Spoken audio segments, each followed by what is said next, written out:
Episode की start में हम युन को देखते हैं जिसने उस स्पिरिट स्टोन वाले टास्क को ले लिया होता है। ये देखकर सारे डिसाइपल उस पे हंसने लगते हैं और उसका मजाक भी उड़ाना शुरू कर देते हैं कि क्या तुम्हें सच में लगता है कि तुम स्पिरिट स्टोन वाले टास्क को पूरा कर पाओगे?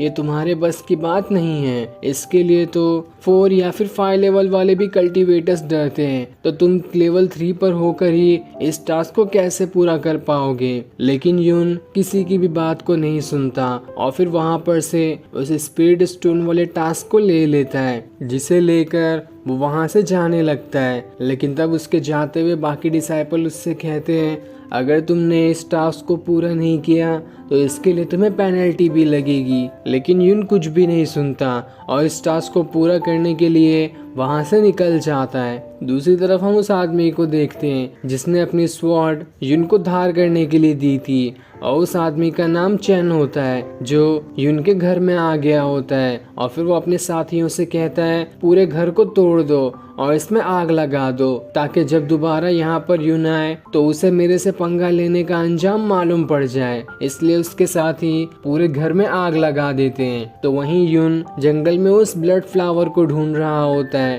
ताकि उस ब्लड फ्लावर को ढूंढने के बाद ही वो स्पिरिट स्टोन तक पहुंच सके। लेकिन जैसे ही वो जंगल में आता है, उस पे एक आदमी पेड़ पे बैठे हुए नजर रखे होता है। इधर युन आगे बढ़ते हुए एक गार्डन में आ जाता है जहाँ पर 100 से भी ज्यादा तरीके के फूल लगे हुए थे। ये देखकर युन हैरान हो जाता है कि अब इनमें से मैं उस ब्लड फ्लावर को कैसे ढूंढूंगा। तब वो अपनी पावर्स का इस्तेमाल करता है और फिर उसके जरिए पूरे गार्डन में उड़ना शुरू कर देता है, ताकि वो जैसे ही उस ब्लड फ्लावर के पास से गुजरेगा उसे उसकी खुशबू आ जाएगी। इसलिए जैसे ही वो थोड़ी दूर आता है उसे उस ब्लड फ्लावर की खुशबू आ जाती है। इसलिए वो जल्दी से उसके पास जाता है जहाँ उसे वो ब्लड फ्लावर जमीन में लगा हुआ मिलता है। पर जैसे ही वो उसे लेने वाला होता है, वहाँ पर एक बहुत ही बड़ा स्नेक आ जाता है जो उस फ्लावर का गार्डियन है। और वो जैसे ही युन को वो फ्लावर तोड़ते हुए देखता है, सीधा उसके ऊपर ही अटैक करना शुरू कर देता है, जिस वजह से युन वहाँ से दूर जाकर गिरता है। लेकिन तब युन भी अपनी स्वॉर्ड निकाल लेता है और फिर उसकी मदद से दोबारा स्नेक के पास आकर उसके ऊपर अटैक करना शुरू कर देता है। लेकिन इस बार भी कोई फायदा नहीं होता,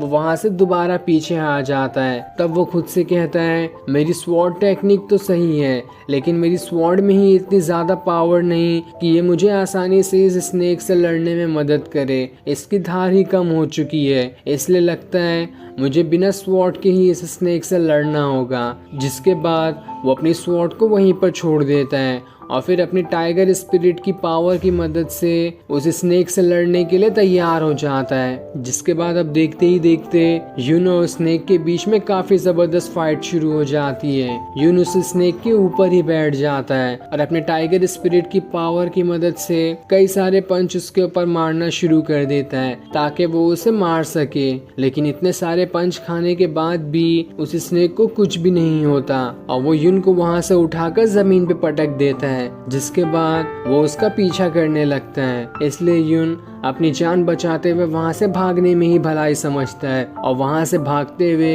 एक पेड़ के ऊपर आकर चढ़ जाता है, जहां वो खुद से ये कह रहा होता है कि चलो आखिरकार मैं इस स्नेक से बच गया, वरना आज तो ये मेरी जान ही ले लेता। मेरी स्वॉर्ड तो अच्छी है, लेकिन वो उतनी ज्यादा शार्प नहीं है, उसकी धार बहुत ज्यादा कम है, इसलिए मैं उसके जरिए उस स्नेक से नहीं लड़ सकता। तभी उसे उस डिसाइपल का भाई आसमान में दिखाई देने लगता है, जो उससे कहता है तुम कितने ज्यादा कमजोर हो और इस कमजोरी के साथ ही तुमने मुझे चैलेंज किया है कि 2 महीने बाद वाले कंपटीशन में तुम मुझे हरा पाओगे।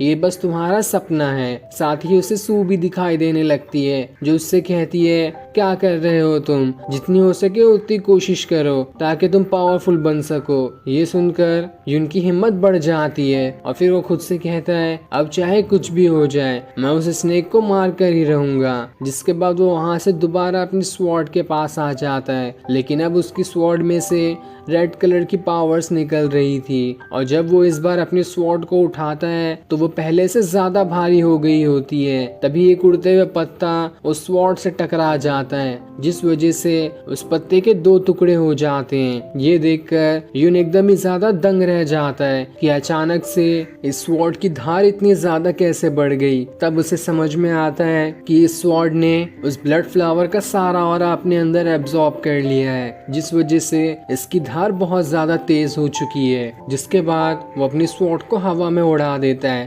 ताकि वो आसपास के भी ब्लड फ्लावर की पावर्स को अपने अंदर एब्जॉर्ब कर सके, जिस वजह से उसकी स्वॉर्ड पहले से और ज्यादा पावरफुल बन जाएगी और तब वो आसानी से उस स्नेक को हरा सकता है। जिसके बाद वो वहां से उस स्नेक के पास आता है जो अभी सो रहा था और वो अपनी एक स्वॉर्ड से उसके ऊपर अटैक करके उसे जल्दी से उठा देता है और उससे कहता है, अरे तुम्हें मुझसे लड़ना नहीं है क्या, आराम से जो सो रहे हो। तब वो स्नेक गुस्से में उठकर खड़ा हो जाता है और फिर उसके ऊपर अटैक करने के लिए आने लगता है, लेकिन इस बार यून की स्वॉर्ड की पावर्स बहुत ज्यादा बढ़ चुकी थी, इसलिए वो सीधा उस स्नेक के ऊपर चढ़कर 2-3 ही अटैक उस स्नेक पर अपनी स्वॉर्ड की मदद से करता है कि वो स्नेक वहीं पर मारा जाता है और उसके मरते साथ ही उसकी हड्डियां एकदम छोटी सी बनकर वहां पर रह जाती है। इसलिए उसे यून अपने पास रख लेता है, जिसके बाद वो वहां से उस ब्लड फ्लावर को लेने के लिए आता है, लेकिन जैसे वो उसे उठाता है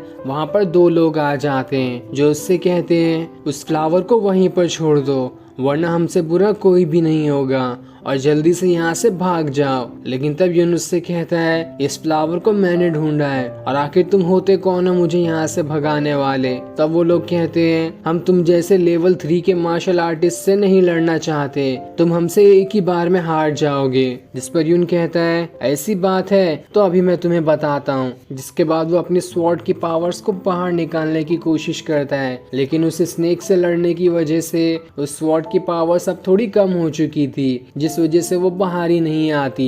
ये देखकर यून घबरा जाता है। तब उनमें से एक आदमी यून के ऊपर अटैक करके उसे वहां से दूर फेंक देता है और उससे वो फ्लावर भी छीन लेता है। तब अपनी पावर्स बाहर ना निकलने की वजह से यून वहां से भाग जाता है। ये देखकर वो दोनों लोग एकदम हैरान हो जाते हैं कि ये तो आउटर डिसाइपल था, फिर भी कितना ज्यादा कमजोर इंसान है। और फिर वो दोनों मिलकर यून का मजाक उड़ाना शुरू कर देते हैं, लेकिन तब वहां पर वो आदमी आता है जो चुपके से यून के ऊपर नजर रखे हुए था। तब वो उन दोनों से कहता है, तुम्हें वो कमजोर दिखाई दे रहा है, तुम नहीं जानते कि उसने अभी क्या किया है। और उसके इतना कहते ही ये एपिसोड यहीं एंड हो जाता है। Thanks for watching.